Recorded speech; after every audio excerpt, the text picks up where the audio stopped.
ಬಣ್ಣ ನನ್ನ ಒಲವಿನ ಬಣ್ಣ ನನ್ನ ಹರಿ ಬಾಯ್ಲಿ, ನಿನ್ ಬಣ್ಣಕ್ಕಷ್ಟು ಮಣ್ಣು ಬಿತ್ತು, ನಿನ್ ಜೀವನನೇ ವೈಟ್ ಅಂಡ್ ಬ್ಲ್ಯಾಕ್ ಆಗೋಗ್ತಾ ಇದೆ. ಬಣ್ಣದ ಕಲ್ಪನೆ ಆದ್ರೂ ಹೇಗೋ ಬರುತ್ತೆ ನಿನಗೆ? ಇವಾಗ ಏನಾಯ್ತು ಅಂತ ಹಿಂಗೆ ಕಿರ್ಚಾಡ್ತಿದ್ಯಪ್ಪ? ಬೆಳಿಗ್ಗೆ ತಾನೇ ಹೇಳಿದ್ದೀನಿ, ಆ ಕತೆ ಏನಾಯ್ತು? ಓ ಅದಾ ಅಂತ ಈಗ ತಲೆ ಕೆರ್ಕೋ. ಇವತ್ತು ನಿಮ್ಮಮ್ಮ ಮತ್ತು ಪಕ್ಕದ ಮನೆ ಶಾರದಮ್ಮ ಇಬ್ಬರು ಒಟ್ಟಿಗೆ ಪಾರ್ಕ್ಗೆ ಹೋಗಿದ್ರು.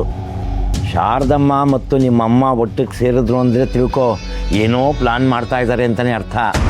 ನಾಳೆ ಲಕ್ಷ್ಮಿ ಕೊಡೋ ಹಣನ ಏನು ಮಾಡಬೇಕು ಅಂತಲೂ ಡಿಸೈಡ್ ಮಾಡಿಬಿಟ್ಟಿರ್ತಾರೆ. ನೀನು ನೋಡಿದ್ರೆ ಬಣ್ಣ ಬಣ್ಣ ಅಂತ ಏನು ಟೆನ್ಷನ್ನೇ ಇಲ್ವೇನೋ ಅನ್ನೋ ಥರ ಹಾಡು ಹೇಳ್ಕೊಂಡು ಓಡಾಡ್ತಾ ಇದೀಯ. ನಿಮ್ಮಮ್ಮ ನಾಳೆ ಲಕ್ಷ್ಮಿಗೆ ಸಂಬಳ ಬರುತ್ತೆ ಅಂತ ಬೆಳಗಾಗೋದನ್ನೇ ಕಾಯ್ತಾ ಕೂತಿದ್ದಾಳೆ ಕಣ.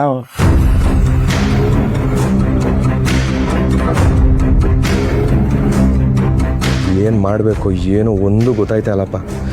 ನೀನೇನಾದ್ರು ಒಂದು ಐಡಿಯಾ ಕೊಡು ಪ್ಲೀಸ್.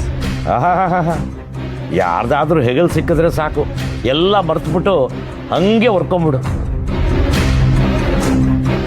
ನೀನೇ ನೋಡ್ದಿಯಲ್ಲ ಬೆಳಿಗ್ಗೆ ನಿಮ್ಮಮ್ಮ ಲಕ್ಷ್ಮಿ ಜೊತೆ ಎಷ್ಟು ನಾಜೂಕಾಗಿ ಮಾತಾಡೋಕ್ಕೆ ಪ್ರಯತ್ನ ಪಟ್ಲು ಅಂತ. ಬೀಸೋ ದೊಣ್ಣೆ ತಪ್ಪಿಸ್ಕೊಂಡ್ರೆ 1000 ವರ್ಷ ಆಯ್ಸು ಅನ್ನೋದು ಇಲ್ಲಿ ನಡೆಯಲ್ಲ ಮಗನೇ. ನೋಡು, ನಿಮ್ಮ ಅಕ್ಕ ನಿಮ್ಮಮ್ಮ ಹೇಗೆ ಅಂತ ನಿನಗೆ ಗೊತ್ತು. ದುಡ್ಡಿಲ್ಲ ಅಂತಂದರೆ ಆಕಾಶ ಭೂಮಿ ಒಂದು ಮಾಡ್ಬಿಡ್ತಾರೆ, ಹುಷಾರು. ಏನಪ್ಪ ನೀನು ಧೈರ್ಯ ಹೇಳು ಅಂದರೆ ಇನ್ನೂ ಭಯ ಪಡಿಸ್ತೀಯ. ಮೊದಲೇ ಏನಾಗುತ್ತೋ ಏನೋ ಅಂತ ಟೆನ್ಷನಲ್ಲಿದ್ದೀನಿ, ನೀನು ಬೇರೆ. ಭಯ ಪಡಿಸ್ತಿಲ್ಲ ರಾಜ, ಇರೋ ವಿಷಯನ ಹೇಳ್ತಾ ಇದ್ದೀನಿ ಅಷ್ಟೇ. ಸರಿ, ಇವಾಗ ಏನು ಮಾಡೋದು ಹೇಳು. ನನಗೆ ಯಾಕೋ ಇದೇ ಸರಿಯಾದ ಟೈಮು ಅನಿಸುತ್ತೆ ಕಣೋ. ಇರೋ ವಿಷಯನ ಹೇಳ್ಬಿಟ್ಟು ಸತ್ಯನ ಒಪ್ಕೊಂಡ್ರೆ ವಾಸಿ ಅನಿಸುತ್ತೆ.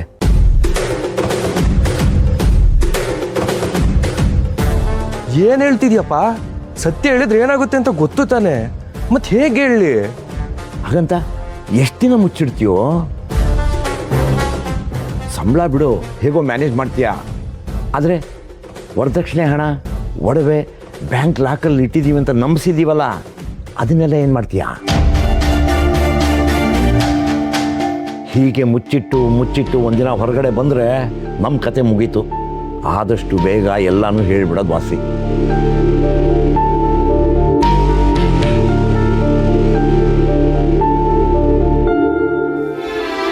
ನಿನ್ನ ಪರಿಸ್ಥಿತಿ ನನಗೆ ಅರ್ಥ ಆಗುತ್ತೆ ಕಣೋ.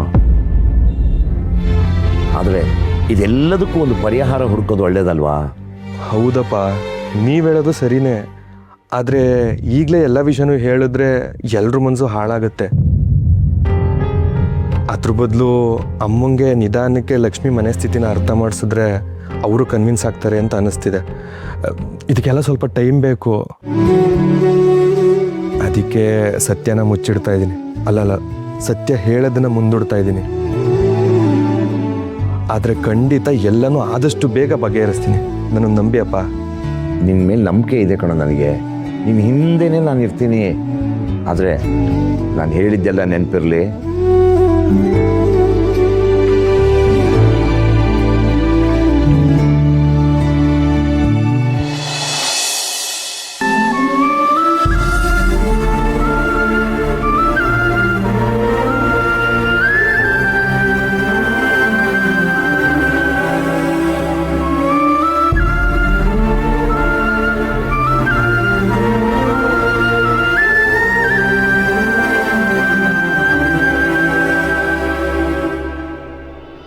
ಕೋಕಿಲ,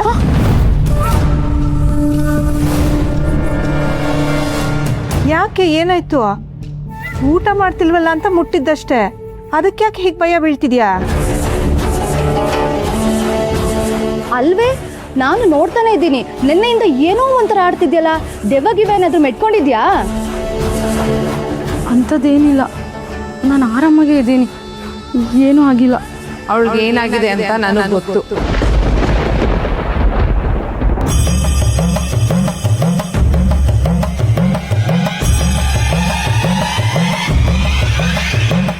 ನಿಮ್ಗೇನು ಗೊತ್ತಾ ಆಂಟಿ?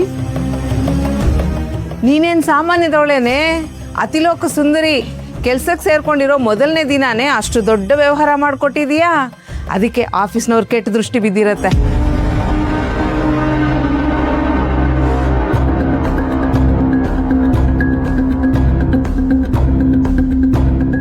ಸುಭದ್ರಾ, ನಿನ್ ಮಗಳಿಗೆ ದೃಷ್ಟಿ ಆಗಿದೆ, ಚೆನ್ನಾಗಿ ದೃಷ್ಟಿ ತೆಗಿ, ಎಲ್ಲ ಸರಿ ಹೋಗತ್ತೆ. ಏನ್ ಕಾಮಿಡಿ ಮಾಡ್ತೀರಾ ಆಂಟಿ ನೀವು? ಇವಳು ಪ್ರಿನ್ಸಸ್ ಡಯಾನಾ, ಇವಳಿಗೆ ದೃಷ್ಟಿ ಬೇರೆ ಆಗುತ್ತಾ? ನೀವು ಒಳ್ಳೆ ಸಾಕು ಸುಮ್ಮನಿರೆ. ಅವಳಿಗೇನಾದರೂ ಅನ್ಲಿಲ್ಲ ಅಂತಂದ್ರೆ ನಿಂಗೆ ತಿಂದನ್ನ ಜೀರ್ಣ ಆಗಲ್ಲ ಅಲ್ವಾ? ಬಿಡು ಸುಭದ್ರಾ, ಸುಮ್ಮನೆ ಅವಳಿಗೆ ಯಾಕೆ ಬೈತೀಯ? ತಗೊಳ್ಳೆ, ನಿನಗೆ ಇಷ್ಟ ಅಂತ ಹುಣಸೆ ಗೊಜ್ಜು ತಂದಿದ್ದೀನಿ, ತಗೋ, ನೀನೊಂಚೂರು ಟೇಸ್ಟ್ ಮಾಡು. ಸಾಕು. ಅಯ್ಯೋ ಇನ್ ಸ್ವಲ್ಪ ಹಾಕಿ ಆಂಟಿ, ಅವಳೇನ್ ತಿನ್ನಲ್ಲ. ಅವಳಿವಾಗ ಬರೀ ತಿನ್ನೋದೇ ಪಿಜ್ಜಾ ಬರ್ಗರ್ ಅಷ್ಟೇ. ತಗೋ ಸುಭದ್ರಾ, ಮೊದಲು ಅವಳಿಗೆ ದೃಷ್ಟಿ ತೆಗಿ. ಬರ್ಲಾ?